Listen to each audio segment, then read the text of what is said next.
안녕하세요. 대한민국 대표 예능 프로그램 무한도전을 통해 금융상식을 공부하고 있는 파노입니다. 이번 시간에 공부해볼 금융 키워드는 피벗 전략입니다.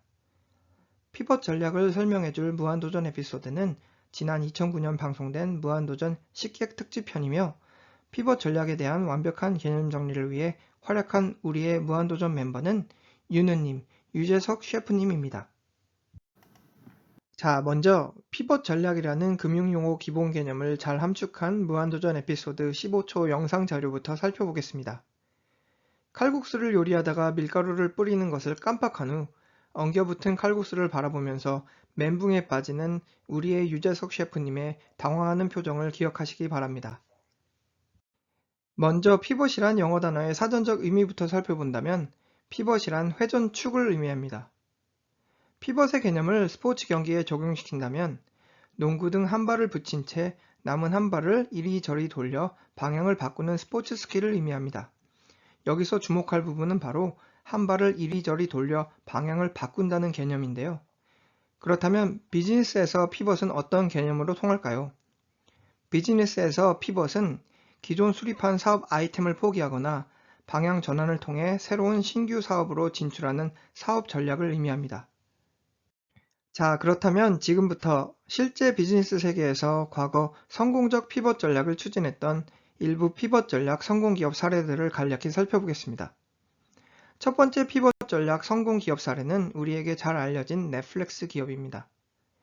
사업 초반 DVD 렌탈 서비스를 제공했던 넷플릭스는 지난 2011년 온라인 스트리밍 서비스라는 당시만 해도 꽤 생소했던 신규 사업 전략으로의 피벗 전략을 추진하게 됩니다.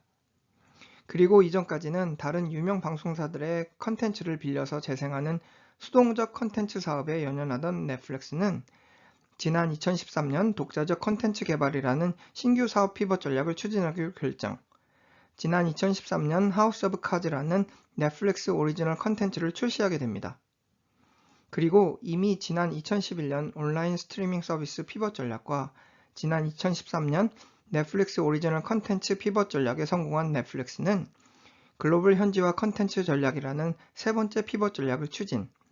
넷플릭스가 포지셔닝하는 각 글로벌 국가별 기호에 걸맞는 독자적 컨텐츠 제작에 기업 총력을 쏟게 되었으니 이러한 글로벌 현지화 컨텐츠 전략의 대표 성공 케이스는 지난 2021년 전 세계 미디어를 떠들썩하게 만들었던 오징어 게임 대박 히트를 꼽을 수 있겠습니다. 자, 넷플릭스 첫 번째 사업 피벗 전략이었죠. 온라인 스트리밍 서비스 사업 진출이 추진된 지난 2011년 당시 한 주당 $16 수준에 평가되던 넷플릭스 주가는 지난 2013년 하우스 오브 카즈 넷플릭스 오리지널 컨텐츠 출시 이후 무려 2500% 이상의 주가 폭등세를 기록하며 지난 2021년 11월 한 주당 $700 최고가 수준을 갱신하게 됩니다. 물론 2022년 올 들어 주가 폭락세를 경험하며 고전하고 있는 넷플릭스 주가이겠으나 최소한 지난 2011년부터 10여 년간 추진된 다수의 피벗 전략 성공은 넷플릭스 기업 전성기를 마련하는 데 핵심적 사업 모멘텀을 제공하게 됩니다. 자, 두 번째 피벗 전략 성공 기업 사례는 우리에게는 PDF 파일, 아크로벳, 포토샵 브랜드로 잘 알려진 소프트웨어 전문 기업 어도비 시스템즈입니다.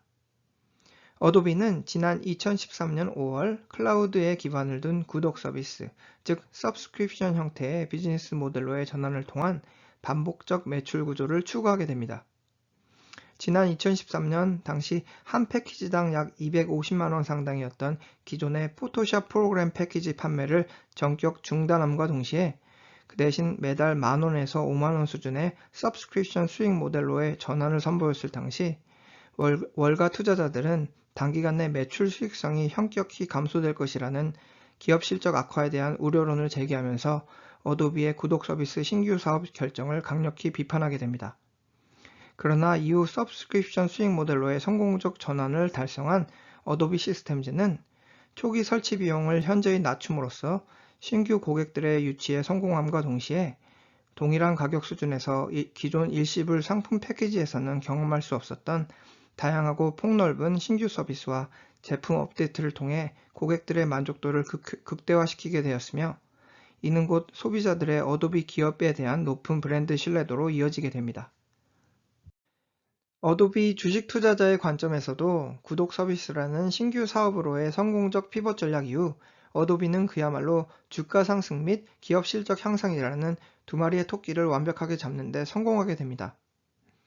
다음 차트는 어도비의 구독 서비스 모델 전환 계획이 처음 언급된 지난 2011년 이래 10여 년간의 주가 흐름을 나타낸 그래프로서 지난 2011년 한 주당 34달러의 어도비 주가는 지난 2021년 후반까지 무려 1500% 이상의 주가 상승률을 달성하게 되었으며 같은 기간 내 주당 순이익 역시 지난 2012년 한 주당 2달러 중반 수준에서 불과 18년이 지난 2020년 기준 5배 증가한 한 주당 약 11달러 주당 순이익을 창출하게 됩니다.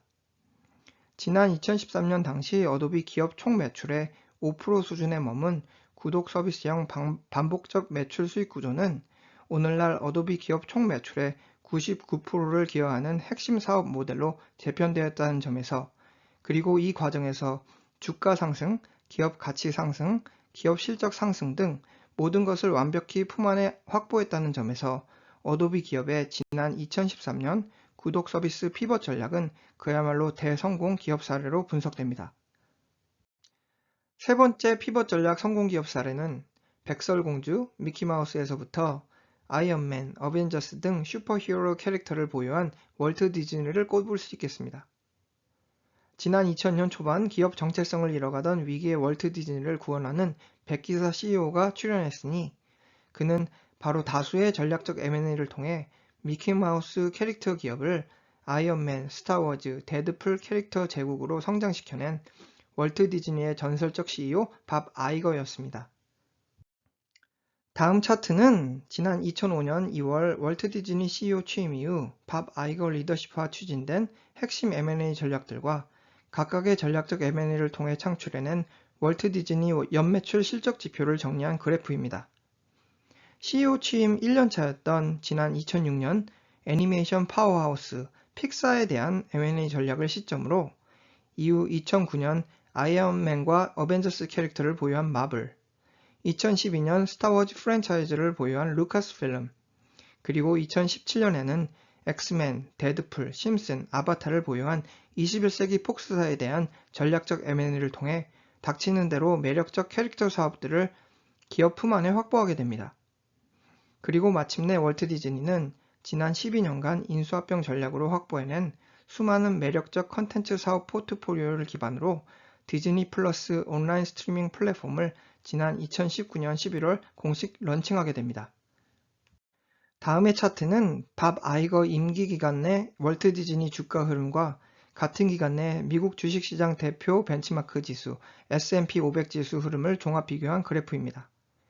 밥 아이거 리더십의 월트 디즈니는 550% 이상의 주가 상승세를 달성, 같은 기간 내 250% 상승의 S&P 500 지수 성적표를 월등히 능가했으며, 이러한 이유에서 왜 시장과 투자자들은 M&A 대표 성공 사례로 월트 디즈니와 밥 아이거 리더십 사례를 손꼽는지, 그리고 최근 또다시 기업 위기에 직면한 월트 디즈니가 은퇴한 전역 CEO 밥 아이거를 월트 디즈니 최고 수장직으로 재복귀시키기로 결정했는지에 대한 그 이유를 쉽게 확인할 수 있겠습니다.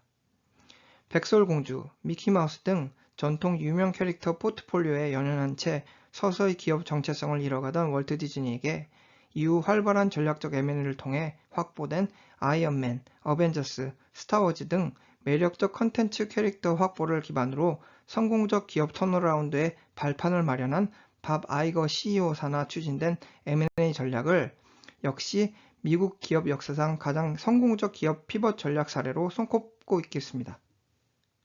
자, 그럼 방금 살펴본 대로 넷플릭스, 어도비, 월트 디즈니 등 미국 유명 기업들 사이에서 관찰된 성공적 기업 피벗 전략 사례와 유사한 무한도전 에피소드는 무엇일까요?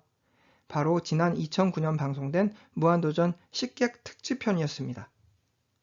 무한도전 녹화 전 대기실에 모여든 무도 멤버들에게 김태호 PD는 메뉴판을 건네며 먹고 싶은 음식 메뉴 하나를 골라보세요 라고 부탁하게 됩니다. 이후 무도 멤버들은 각각 자신의 메뉴를 선정하게 되었으니 박명수의 김치찌개에서부터 정영돈의 보쌈, 그리고 우리의 윤우님, 유재석 셰프는 바지락 칼국수를 자신의 음식 메뉴로 선정하게 됩니다. 자, 야심차게 그리고 자신있게 바지락 칼국수를 선택한, 그러나 요리 초반 반죽부터 고전하기 시작하는 우리의 유반장 유재석 셰프. 자, 마치 옷 빨래를 하듯 열정을 다해 밀가루 반죽을 하는 유재석 씨의 모습이 보이는데요. 밀가루 반죽의 생명은 많이 다져줘야 쫄깃하다는 자신의 밀가루 반죽 철학을 언급하면서 가까스로 밀가루 반죽 형태를 갖추면서 첫 번째 위기를 잘 극복해낸 유재석 셰프. 순조롭게 진행되는 유재석 셰프의 바지락 칼국수 요리는 어느덧 밀가루 면 뽑기 단계로 돌입하게 됩니다. 그러나 곧 두 번째 위기를 접하게 되었으니 바로 밀가루를 안 뿌린 채 반죽 접기에 돌입한 유반장의 대실수였습니다. 자, 그토록 열심히 열정을 다해 뽑아낸 자신의 소중한 칼국수면들이 모두 붙어서 안 펴지는 두 번째 위기를 관전하면서 멘붕에 빠진 우리의 유 셰프님.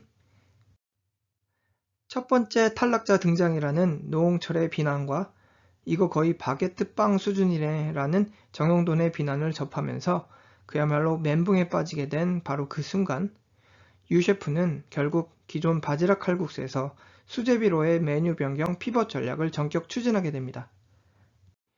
그리고 우여곡절 끝에 결국 요리 경합에서 우승자가 된 유재석 셰프. 이는 곧 실패하던 전략이었죠.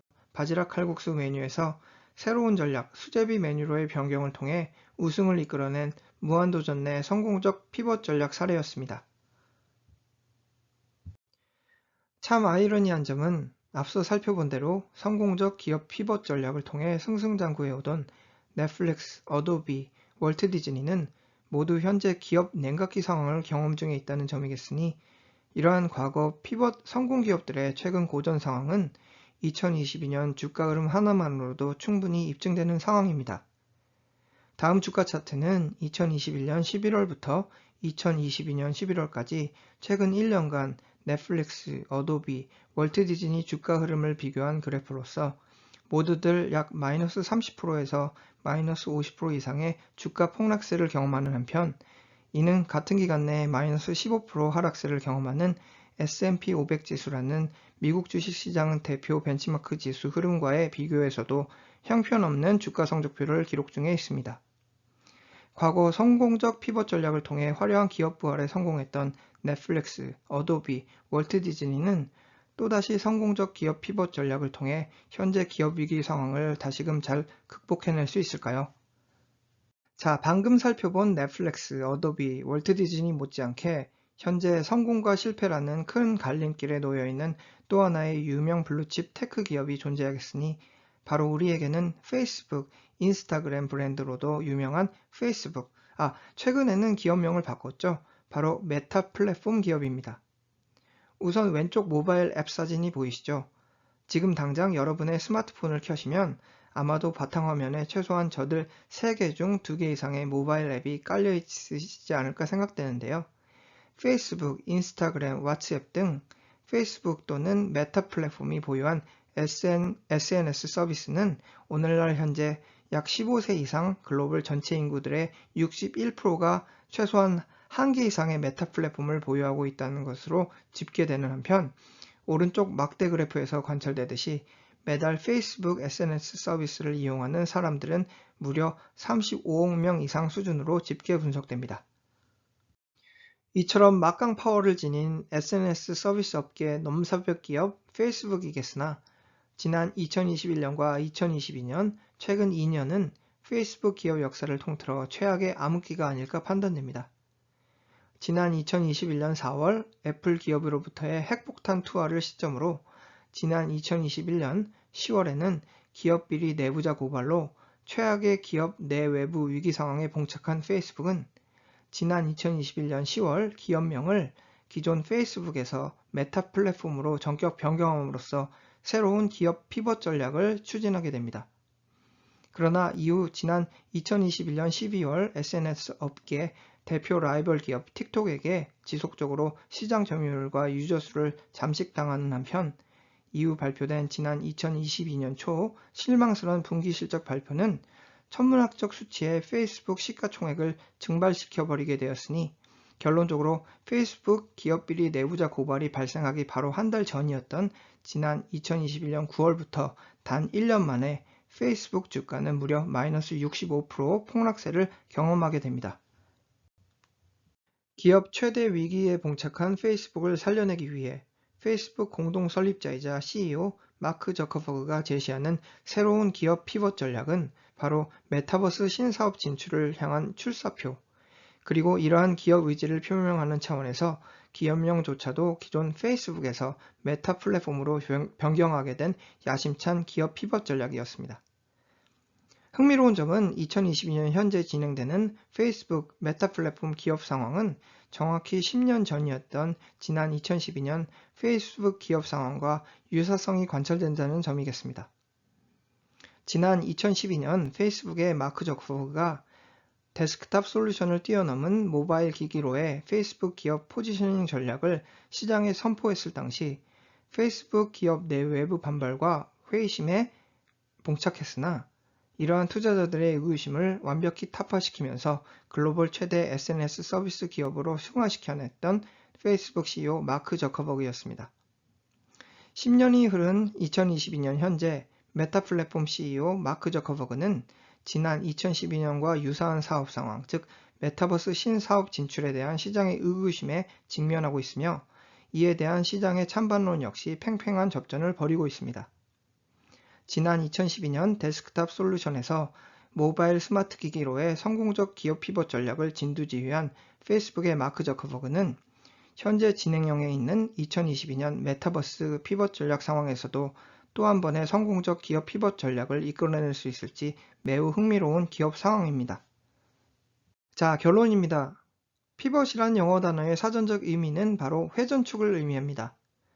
비즈니스 세계에서 피벗은 기존 수립한 사업 아이템을 포기하거나 방향 전환을 통해 새로운 신규 사업으로 진출하는 사업 전략을 의미합니다.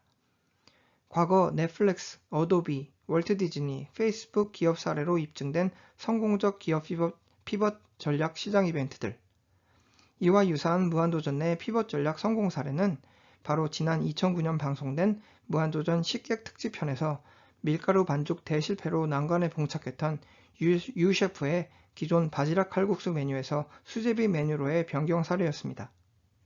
앞으로 피벗 전략이라는 금융 키워드를 접하신다면 무한도전 식객 특집편에서 활약한 우리의 윤우님, 유재석 셰프의 수제비 요리 장면을 연상하시기 바랍니다.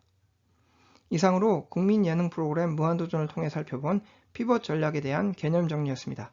감사합니다.